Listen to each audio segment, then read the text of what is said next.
అట్లిట్లా చేసి 10 ఏండ్ల తర్వాత తెలంగాణలో షై పార్టీలు అధికారంలోకి వచ్చిర్రు. ఇక మరి ఏపీ సంగతి గట్లనే ఎల్లెల్కల పడ్డట్టే ఉంటుందా? అందుకే గాలున్నప్పుడే తూర్పార పట్టుకోవాలి అన్నట్టు తెలంగాణలో గెలిచిర్రు కాబట్టి ఊపుల ఊపు ఏపీలో కూడా ఈసారి జోరు చూపియాలి అన్నట్టు తయారైతుర్రు షై పార్టీలు. గదే ముచ్చట మీద ఢిల్లీలో జోరుగా నడుస్తున్నాయి మీటింగ్లు. అన్నిటికీ మించి షర్మిలక్క సుట్టే తిరుగుతున్నది ముచ్చట. రెండు రాష్ట్రాలు ఆదల బాదలు అయినాక ఏపీలో చెయ్యి పార్టీలకు శనిగ గింజంత పతార కూడా లేకుండా పోయింది. ఇడగొట్టిర్రు అన్నట్టు ఆడిపోసుకున్నారు అంతా. కాకపోతే ఇక 10 ఏండ్ల కింద ఉన్నంత కోపం ఇప్పుడు ఉంటుందా? అందుకే ఇక మెల్లగా మళ్ళా రంగంలోకి దిగుతున్నారు ఏపీలో చెయ్యి పార్టీలు. తెలంగాణలో గెలిచిండ్రు కాబట్టి అట్లనే ఏపీలో కూడా ఈసారి గట్టిగా కొట్లాడాలి అన్నట్టు తయారైతున్నారు.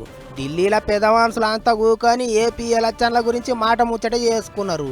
అసెంబ్లీ ఎలక్షన్లల్లో ఎంపీ ఎలక్షన్లల్లో లడాయి గట్టిగానే చేయాలి అన్నట్టు తయారైతున్నారట. ఎట్లయితే తెలంగాణలో గ్యారంటీలు పెట్టి గెలిచిండ్రో అట్లనే ఏపీలో కూడా గట్టిగానే గ్యారంటీలు పెట్టడానికే తయారైతున్నారట.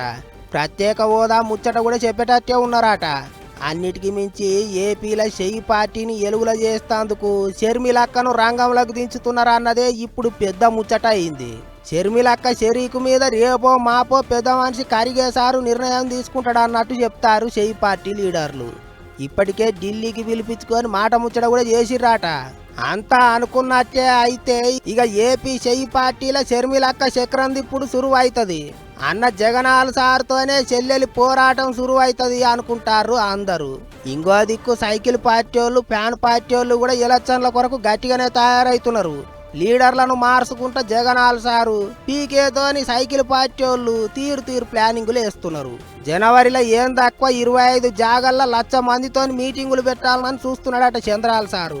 అంత చూస్తుంటే ఈసారి ఏపీలో కూడా ఎలక్షన్ల కిరికిరి మస్తు గట్టిగా నడిచేటట్టున్నది.